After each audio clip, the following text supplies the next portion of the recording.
Nobody smokes a cigarette like Leonardo DiCaprio.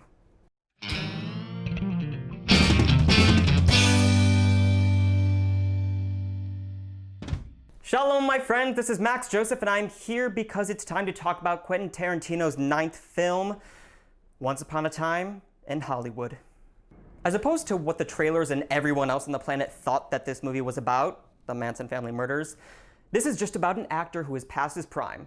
Rick Dalton, played by DiCaprio, and his best friend and stunt double, Cliff Booth, played by Brad Pitt. It's their journey to try and regain their former glory in what is the final chapter of Hollywood's golden age in 1969. That's it. That is the entire plot of this movie. And what it really is a love letter to old Hollywood.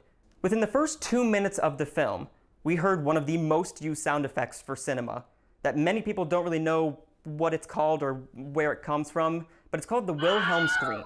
It's a stock sound effect that was first heard in the 1951 film Distant Drums. So as soon as I heard that scream, I was on board and I immediately knew that this was indeed a love letter to Hollywood. Bullet point number 1. This is the least Tarantino film in his canon, in my opinion. What do I mean when I say that? Well, I asked my friend when I got home from the theater, what do you think of when you think of a Tarantino film? Her first response was lots of blood, violence. Point being, if you're expecting something even remotely close to Pulp Fiction, Inglourious Basterds, Django Unchained, Kill Bill, you have another thing coming. Now, is it still a Tarantino film? Absolutely. One of my favorite things about his film is that you know when it's his. He has that distinct style in the way things are shot, the way things are paced, the way everything happens in front of and behind the camera. Probably more so than any other director that I can think of. And whether you like him or not, it's incredible that people go to see his movies because of his name. It helps to have big movie stars, but besides a few other directors, Spielberg and Scorsese to name just a couple, not many will have people flock to the theater because of the directors' names. Bullet point number 2. Leonardo DiCaprio may have just won his 2nd Oscar. He gave his best performance since The Wolf of Wall Street in 2013, where he should have won an Oscar in my humble opinion, and he proves that he is still one of the best living actors on the planet. And don't forget, this was his first film since his Academy Award-winning role in The Revenant, and my goodness, he has been missed. Bullet point number 3.